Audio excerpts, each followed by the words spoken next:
ஆரோக்கியமான குடல், ஆனந்தமான வாழ்வு. திருச்சியில் அதிநவீன வசதிகளுடன் இயங்கி வரும் டாக்டர் கண்ணன்ஸ் கேஸ்ட்ரோமேட் மருத்துவமனை, திண்டுக்கல் மெயின் ரோட், திருச்சி. உங்கள் செரிமான மண்டல பிரச்சனை அனைத்திற்கும் சிகிச்சை அளிக்கப்படும். தர்மபுரி மாவட்டம் பாலக்கோட்டில் பாமக தலைவர் அன்புமணி பரப்புரையில் ஈடுபட்டுள்ளார். காட்சிகளை பார்க்கலாம். இவர் கொண்டு வந்தாருன்னு ஒரே காரணம், கேபி அன்பழகன் கொண்டு வந்துட்டார். உங்களை பத்தி எல்லாம் இல்ல கவலை. உங்க பிள்ளை படிக்கணும், விவசாயம் பண்ணணும், விவசாயம் பண்ணணும்னா இல்ல, நல்ல ஒரு முன்னுக்கு வரணும்னு, விஞ்ஞான விவசாயத்தை செய்யணும்னா, நவீன விவசாயம் செய்யறதுக்குலாம் அதெல்லாம் இல்லை. இன்னும் கூலிகளாக இருக்கணும், குடிக்கணும், சாராயத்தை குடிச்சு டாஸ்மார்க் விற்பனை, கொள்ளடிக்கின்ற இந்த திமுகவை விரட்டி அடியுங்கள், திமுக ஆட்சியை அகற்றுங்கள், போதும். பேசுறதெல்லாம் ரொம்ப மோசமா. எடப்பாடி பழனிசாமி அவர்களை பத்தி அவ்வளவு மோசமா பேசுறாங்க, என்ன பத்தி அவ்வளவு மோசமா பேசிட்டு இருக்காங்க. நாங்க பேச ஆரம்பிச்சோம்னா வேற, நீங்க எல்லாம் தாங்க மாட்டீங்க. ஸ்டாலின் அவர்களே, நீங்க மட்டும் உங்க பிள்ளையும் தாங்க மாட்டார். அதனால அந்த அளவுக்கு நாங்களாம் அந்த அளவுக்கு இறங்கி நாங்க பேச மாட்டோம், பேசுவதற்கு அவசியம் கிடையாது. ஏன்னா நாங்க வெற்றி பெற்றுட்டு இருக்கிறோம். நாங்க இந்த டைவர்ட்லாம் ஆக மாட்டோம். இதெல்லாம் தேவையில்லாம பேசி நாங்க மக்களை டைவர்ட் பண்றதுக்கெல்லாம் எங்களுக்கெல்லாம் அவசியம் கிடையாது. எங்க நோக்கம் இந்த தேர்தல், உங்க நோக்கம் தோல்வி பயத்துல ஏதேதோ உளறிட்டு பேசிட்டு வேற எதுவும் இல்லை உங்களுக்கு.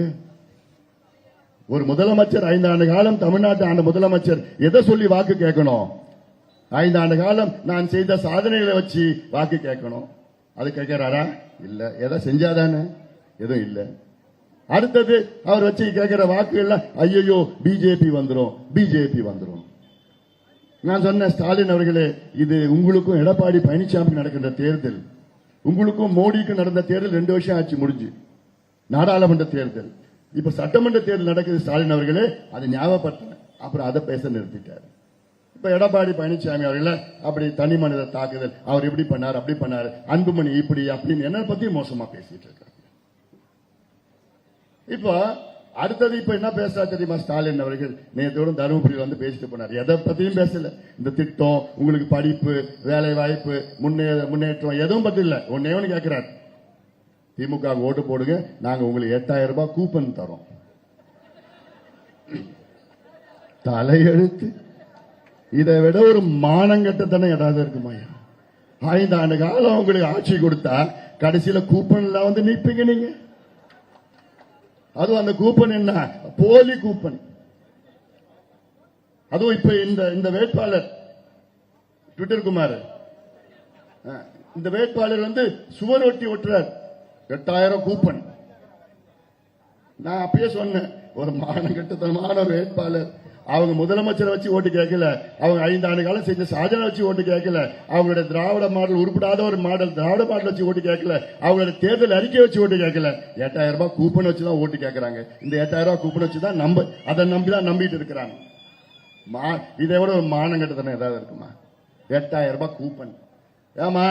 ஏமாந்துட போற 8000 ரூபாய் கூப்பன். அது உங்களுக்கு கிடைக்கணும்னா நீ 3000 ரூபாய் திமுக காரன் லஞ்சம் கொடுத்தா தான் அது கொடுப்பான்.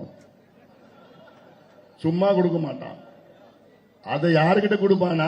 அதுவும் திமுக குடும்பத்து அவன் கட்சிக்காரன் தான் கொடுப்பான், உங்களுக்கு வராது. ஆனால் எடப்பாடி பழனிசாமி அவர் சொல்றாரு, என்ன தேர்வு செய்யுங்கள், நான் 10,000 ரூபாய் உங்க வங்கி கணக்கில் நேரடியா பணத்தை உங்க வங்கி கணக்கில். ஏமாறாதீங்க. 8000 ரூபாய் நீங்க கூப்பன் கொடுத்து பேப்பரை செல்லாடு கிழிச்சு போட்டுடுங்க. நேத்துமா திருச்சியில ஒரு கல்லூரி படிக்கின்ற பெண், பட்டியலினத்தை சார்ந்த தாழ்த்தப்பட்ட சமுதாயத்தை சார்ந்த ஒரு பெண் காலேஜில் படிச்சுட்டு, அந்த பிள்ளை போய் எனக்கு ஒரு கூப்பன் கொடுங்கன்னு கேட்டு திமுக கட்சிக்காரங்கிட்ட, அவன் என்ன சொல்லிட்டான், நான் கொடுக்க முடியாதுன்னு சொல்லிட்டான். அதான் கூப்பன் நாம டூப்ளிகேட் கூப்பன், அது செல்லாது. அந்த டூப்ளிகேட் கூப்பன் அந்த பெண் கிடைச்சு, ஏன் எனக்கு கொடுக்க மாட்டேன்னு கிடைச்சு, இல்ல நீ பட்டியலினத்தை சார்ந்தவன், நீ தாழ்த்தப்பட்ட சமுதாயம், அதனால உனக்கு கொடுக்க மாட்டேன் திமுக கார சொல்றான். அந்த பெண் அவமானம் தாங்காம போய் தற்கொலை பண்ணிக்கிச்சு, தூக்க மாட்டேங்குச்சு. இப்படிதான், இதுதான் திமுக. திமுக பட்டியலின மக்கள் ஓட்டு மட்டும்தான் வேணும், தாழ்த்தப்பட்ட சமுதாயம் ஓட்டு வேணும், வன்னியர் சமுதாயம் ஓட்டு வேணும், போயர் சமுதாயம் ஓட்டு வேணும், குறும்பூர் சமுதாயம் ஓட்டு, கவுண்டர் சமுதாயம் ஓட்டு, யாதவ சமுதாயம் ஓட்டு, இந்த ஓட்டு மட்டும்தான். ஆனா அவங்க ஒரு போலி கூப்பன், அந்த போலி கூப்பன் கூட கொடுக்கறதுக்கு பட்டியலின பெண்களுக்கு கொடுக்கறதுக்கு மனசு இல்லாத திமுக கட்சிக்காரங்க. நிச்சயமா அனைத்து சமுதாயங்களும் நீங்கள் எல்லாம் ஒன்று சேருங்கள். வேணாயா, இது ஒரு ஆட்சியா. தருமபுரி மாவட்டம் பாலக்கோட்டில் KP அன்பழகனை ஆதரித்து அன்புமணி பிரச்சாரம் செய்யும் காட்சிகளை பார்க்கிறோம். திமுகவின் 8000 ரூபாய் கூப்பன் போலி கூப்பன் என்ற விமர்சனத்தை முன்வைத்திருக்கிறார். ஆரோக்கியமான குடல், ஆனந்தமான வாழ்வு. திருச்சியில் அதிநவீன வசதிகளுடன் இயங்கி வரும் டாக்டர் கண்ணன்ஸ் கேஸ்ட்ரோமேட் மருத்துவமனை, திண்டுக்கல் மெயின் ரோட், திருச்சி. உங்கள் செரிமான மண்டல பிரச்சனை அனைத்திற்கும் சிகிச்சை அளிக்கப்படும்.